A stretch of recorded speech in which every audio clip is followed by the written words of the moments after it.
Bonjour à tous, c'est le Killer qui vous parle donc pour une nouvelle vidéo du calendrier de l'Avent Lego City 2018. Et aujourd'hui, effectivement, ce n'est pas un nouveau jour comme les autres, car il s'agit du 24e jour, donc le dernier jour de notre calendrier de l'Avent. Et mine de rien, eh bien, c'est vrai qu'on est déjà à la fin du mois, on est déjà effectivement le réveillon de Noël. Donc, comme quoi, bah voilà, c'est passé, ma foi, peut-être plutôt vite. Je ne sais pas, enfin, on dit souvent ça. C'est plus ou moins vrai, mais c'est vrai quand même ces derniers jours, j'ai senti l'accélération venir. Bref, aujourd'hui donc, eh bien, la case est ici, il va falloir faire un peu de ménage pour pouvoir l'atteindre. Hier, je vous rappelle que nous avons enfin eu donc notre dernière mini-construction qui était l'hélicoptère jaune, qui était à ma foi bien sympathique. Et donc, on va ouvrir la dernière case aujourd'hui et faire un peu de construction, peut-être un bilan rapide, bien évidemment. Bon, il n'y a pas non plus des masses de choses à en dire de ce calendrier là avant. Il était, ma foi, assez sympathique. Après, c'est plutôt votre opinion à vous qui peut être intéressante, bien évidemment, aussi bien pour ceux qui ont construit euh, le calendrier de l'Avent de leur côté, hein, s'ils ont eu la chance de se le procurer, ou pour les autres qui ont suivi le calendrier de l'Avent jour après jour, ou plutôt les calendriers de l'Avent, bien évidemment, vu que je n'étais pas seul. Il y avait aussi Sub 533 et son calendrier de l'Avent, Lego Star Wars, hein, bien sûr, en parallèle du mien. Donc on a bien tout cassé, et la surprise, là, je vous donne un peu en mille, hein. Il s'agira d'un Père Noël, donc la bonne vieille figurine de Père Noël. Alors je me demande effectivement s'il y a des comparaisons qui étaient faites entre les différents imprimés de torse, parce que c'est vrai qu'au final, tous les ans, si je dis pas de bêtises, on a une figurine du Père Noël. Et donc, bah, tous les ans, on peut se demander s'ils refont ou pas l'imprimé du torse. Alors, les jambes, elles, par contre, ne sont pas imprimées, vu que visiblement, ça coûte cher de faire un imprimé de ceinture au moins. Enfin, non. Je pense que c'est peut-être une référence, un hommage au premier Père Noël Lego qui n'avait pas de jambes imprimées. Je pense que c'est. Honnêtement, sur le coup, si c'était un choix voulu, cela comment dirais-je, ne me choquerait pas. Après, tu me diras, je suis en train de remarquer qu'il n'y a aucune figurine qui a des imprimés de jambes sur le calendrier de l'avant. Oui, comme vous pouvez le voir, un petit sucre d'orge en douce dans le dos, à moins qu'il ne soit collé à lui vu qu'il était resté sur l'arrière du siège de son traîneau, je ne sais pas. Une petite fringale en tout cas, qui peut, voilà, peut être vite réglée grâce au sucre d'orge dans le dos. Donc voici pour l'imprimé de torse. On aura bien sûr la petite barbe comme ceci et on va avoir la tête. Alors la tête par contre elle est souriante de base, hein. C'est une tête. Ils n'ont même pas cherché à mettre un combo moustache plus barbe en imprimé. C'est genre une version jeune avec des sourcils blancs. Je vais dire, où est-ce qu'on accroche ça? Mais non, voyons, on va pas accrocher ça, sinon il y aurait une double. Quoique c'est assez particulier, hein. On peut aimer ce Père Noël d'un genre nouveau. On peut aussi aimer le fait que je ne fasse pas n'importe quoi. Donc je vais mettre le petit bonnet comme ceci. Voilà. Et on va mettre forcément le sac comme ça, avec la petite poignée à ce niveau-là. Et on va voilà, faire en sorte quand même de voir un peu mieux ce qui se passe. Alors, bien évidemment, il y a la lumière qui brûle. Mais voilà pour notre petite figurine du Père Noël qui est, ma foi, plutôt propre, hein, dans la continuité des autres. Et voilà, ça m'intéresse vraiment. Il me semble que le site Brickset, donc qui référence plein de modèles Lego, presque tous, hein, sortis depuis des années, avait fait un moment un article sur les différents Pères Noël à travers les âges. Et c'est vrai que moi, je me souviens que mon premier Père Noël Lego, bah, je l'avais eu quand j'étais enfant. C'était un polybag, si je dis pas de bêtises. En tout cas, je me souviens d'avoir eu dans un magasin. Donc c'était peut-être lors d'un achat plus conséquent, même si là encore à l'époque, personnellement, c'est vrai que maintenant les gens me disent ouais, le The Killer, comment tu fais pour acheter tous ces sets et tout, t'as beaucoup de Lego. Il faut savoir qu'à l'époque, quand j'étais jeune, hein, bah, j'étais comme vous, si vous voulez. Moi, c'est vrai que mes parents, alors j'avais peut-être un peu plus de Lego que la moyenne. J'ai quand même eu le droit à quelques beaux gros modèles, mais là encore, c'était uniquement à Noël ou aux anniversaires. Donc j'avais des modèles comme par exemple les gros postes de police, ce genre de trucs, voilà, quoi. Donc c'est vrai que bah, à l'époque aussi, j'achetais pas spécialement des masses non plus de Lego. Enfin, mes parents n'achetaient pas non plus des vagues entières de modèles quand elles sortaient, hein. C'était plus en mode un petit modèle à quelques francs, parce qu'à l'époque c'était les francs, hein. Je tiens à dire aussi, je suis assez vieux pour avoir connu les francs. Donc, alors c'est pas incroyable non plus, hein, parce que avant les francs, il y avait les vieux francs, bref, voilà. Mais en tout cas, c'est vrai qu'à l'époque, C'était des petits modèles entrée de gamme à 5-10 francs dans l'idée. Enfin, j'ai plus les prix d'époque, honnêtement, peut-être 3 francs. Honnêtement, j'arriverai pas du tout à vous dire, c'est un peu compliqué et c'est pas le sujet principal que de parler de francs, le réveillon du 24. Donc bah, le truc c'est quoi? Effectivement, on a un Père Noël qu'on va mettre à côté du sapin, ce qui est plutôt cool, mais on n'a personne d'autre dans cette fichue maison. Donc, si je puis me permettre, je vais mettre au moins le petit enfant, comme ceci, qui donne des pièces au Père Noël. Alors, c'est pas comme ça que ça marche, mais voilà, on va le mettre là parce que c'est vrai que sinon, il y a juste la fille qui est toute seule dans son coin avec sa machine à glace au fond, et c'est pas vraiment très très Noël, je trouve. Et d'ailleurs, je pense qu'en fait, même pour ce dernier jour, on devrait mettre tout le monde à l'intérieur. Donc ouais, peut-être que on peut faire un concept éventuellement. On peut faire un concept qui est la petite fille qui joue au ballon avec le type qui tient des gâteaux. C'est à savoir lequel ne fera pas tomber le truc qu'il tient en premier sur le tapis de jeu de foot, bien évidemment. Est-ce que tu peux genre tenir ou c'est genre pas possible? Bon, ok, je voulais faire une sorte de pause un peu dynamique, mais non, il sera juste comme ça. On va mettre le chien qui renifle le Père Noël pour savoir d'où il vient, s'il vient bien effectivement du dehors et de la cheminée. Et on va mettre où est-ce qu'on va mettre la mère de famille? Je ne sais pas. Je ne sais pas, c'est une question, effectivement. Peut-être qu'il regarde la scène à ce niveau-là. Et on va mettre notre petit bonhomme de neige qui part sur la luge. Voilà, comme ça. Voilà, lui aussi, il a décidé de partir. Il a décidé enfin de prendre vie et de partir d'ici. Parce qu'il se dit bien qu'au bout d'un moment, le cycle de saison va avancer et qu'il commencera à faire un peu plus beau, un peu plus chaud et qu'il va commencer un peu à fondre et à mourir. Donc, il est parti pour au moins le pôle Nord, là, qui d'ailleurs fond aussi en ce moment. Mais bon, on va pas commencer à parler non plus de la fonte des pôles, pas du prénom Paul. Bref, bref. Euh, donc, voilà pour notre calendrier de l'Avent. Je vais rapidement faire un petit tour sur les différentes surprises. Alors, bien évidemment, l'idée c'est que quand même voilà, on puisse voir un peu ce qui se passe par ici. Donc voilà, on a eu beaucoup de petits véhicules au final, donc aussi bien des véhicules qui étaient entre guillemets à taille humaine, on a eu deux au total, hein, si je ne dis pas de bêtises, on a eu effectivement l'espèce de petite carte ainsi que la luge justement. Nous avons eu après pour le reste beaucoup de mini-constructions, donc on a eu les mini-motos dans l'idée, nous avons eu aussi le petit 4x4, la petite navette, ainsi que le train, alors le drone, c'est un peu différent, mais pourquoi pas. C'est pas vraiment un truc miniature en fait, le drone, parce que bon, ouais, voilà, quoi. Donc, euh, donc le drone, c'était effectivement plus un peu on pourrait le mettre avec la luge et la petite voiture F1, quoi. Voiture de chantier, hélicoptère et le petit robot aussi. Et après, c'est vrai qu'on a quelques autres objets plus taille humaine, là encore, comme le sapin ainsi que les accessoires ici. Et alors, c'est vrai qu'on se rendra compte que Sub se plaignait dans son calendrier de l'Avent qu'il n'y avait pas vraiment beaucoup de choses qui faisaient penser à Noël dans ses surprises. C'est vrai que là aussi, bon, on a eu beaucoup de petits cadeaux, donc c'est le concept de Noël avant tout, c'est les cadeaux. Mais c'est vrai qu'après, qu'en termes de décoration pure, au final, on a eu le sapin, bon, les cadeaux qui vont avec, et littéralement les cadeaux qui vont avec. Mais après, c'est vrai que le reste était plus dans le thème peut-être de décembre en général que vraiment Noël. Bon, le sucre d'orge encore, c'est Noël, le sucre d'orge horloge. Mais après, par exemple, le petit stand, ça fait plus marché de Noël, effectivement, tu veux dire. Mais c'est plus décembre, plus hiver en général. Et c'est vrai que la machine à glace, par contre, je ne comprends pas. La machine à glace, c'est vraiment l'énigme de ce calendrier de l'Avent, je trouve. Je pense qu'ils auraient pu faire un truc plus intéressant que ça, parce que, encore, la machine en elle-même rend plutôt bien. Ça, y a pas de souci à ce niveau-là. Elle est plutôt bien faite, hein, pas de problème et tout en termes de construction et de design. Mais c'est vrai que ça, c'est pas incroyable, quoi. Voilà. Après, en termes de petits cadeaux préférés là-dedans, je dirais honnêtement que si je dois faire un bref récap, euh, alors en mini modèle, j'ai beaucoup aimé le train, j'ai aussi beaucoup aimé le petit robot, ainsi que les deux motos pour le fait qu'il y en avait deux, ce qui était assez intéressant dans le concept. En termes de figurines, honnêtement, je trouve qu'on n'a pas été. Il me semblait que dans les calendriers de l'avant précédent City, on avait quand même plus de figurines. Alors c'est moi qui me suis inventé un truc. C'est vrai qu'au final, on a genre 5,5 figurines. Alors pourquoi 5 pour lui, je suppose. Mais je sais pas, au final, c'est des figurines que j'ai trouvé bon. Elles étaient ok, un peu génériques.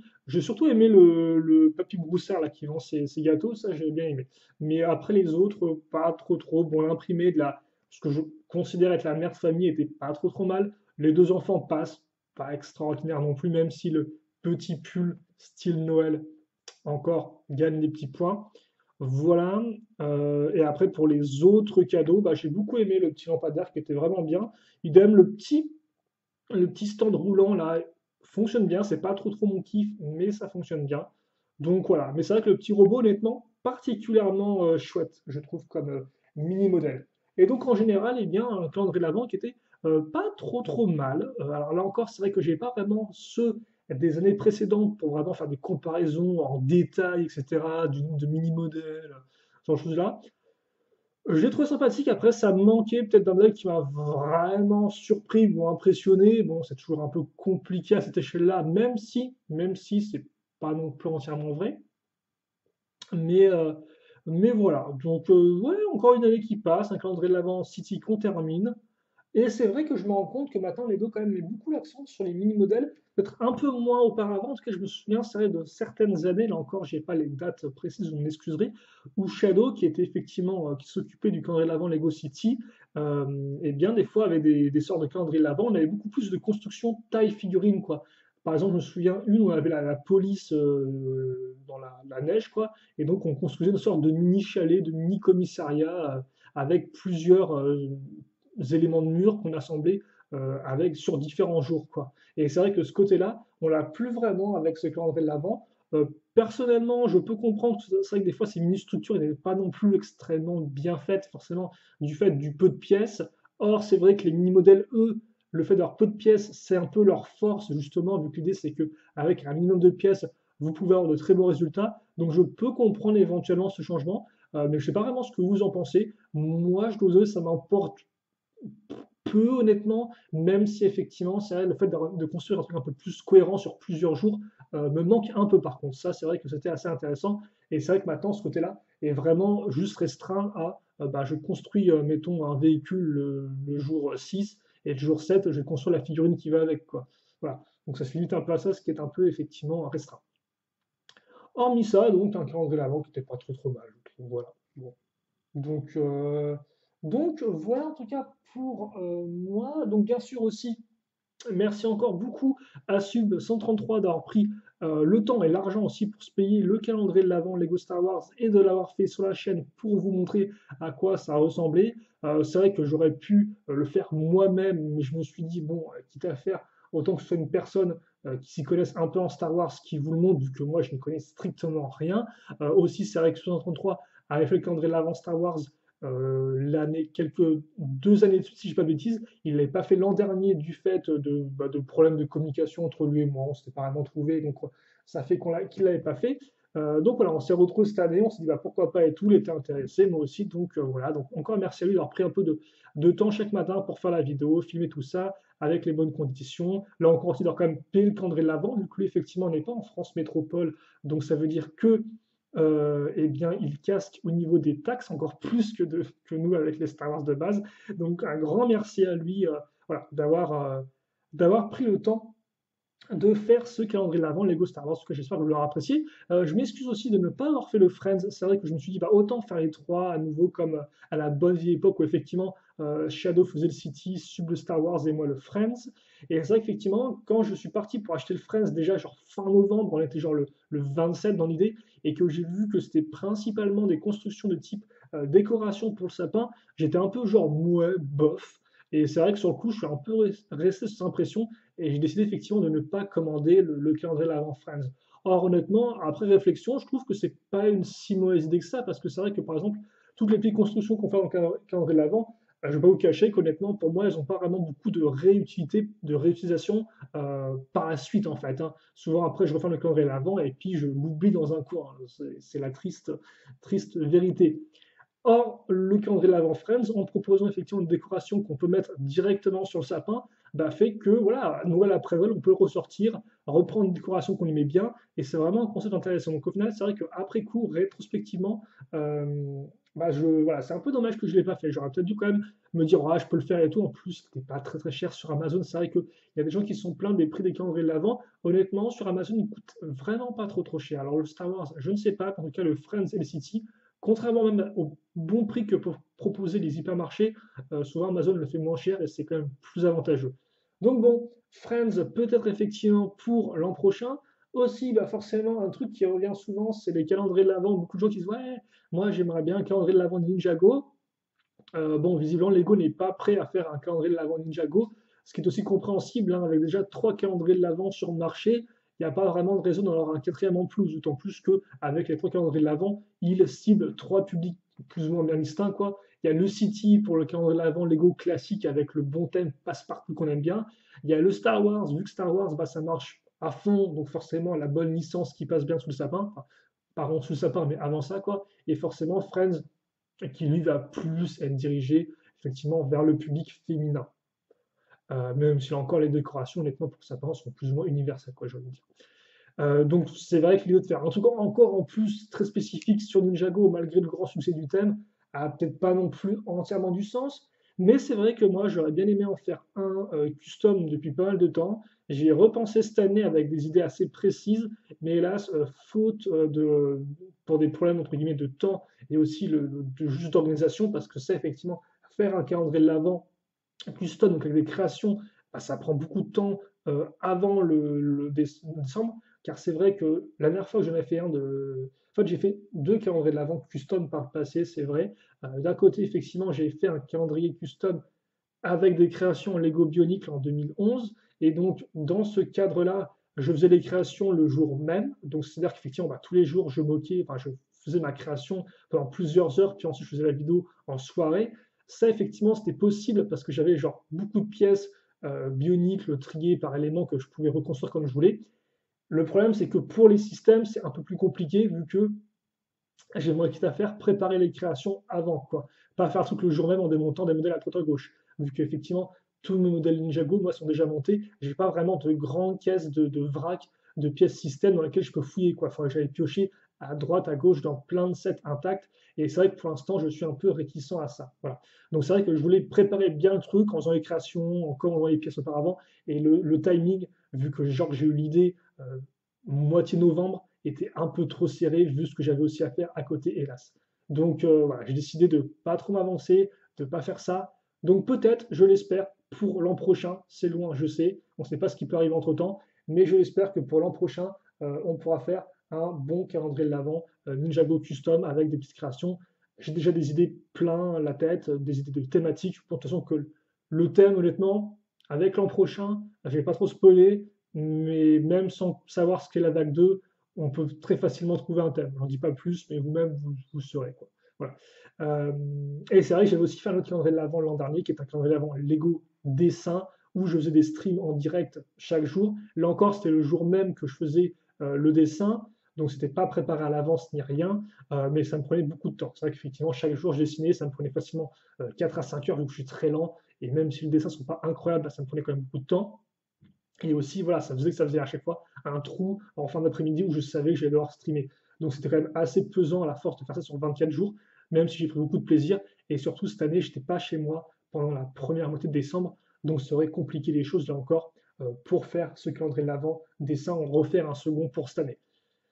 Donc voilà pourquoi il n'y a pas eu de custom, voilà pourquoi il n'y a pas eu de Friends, mais en tout cas, j'espère pouvoir changer ça l'an prochain. Peut-être effectivement avec les 3 calendriers de l'Avent, le grand retour de la Trinité City, Friends, Star Wars, et aussi, enfin on l'espère, le retour d'un calendrier de l'Avent custom personnalisé, bien comme il faut, avec Ninjago comme thème. Voilà, ça pourrait être vraiment intéressant, mais bon, nous en tout cas on va se quitter là-dessus.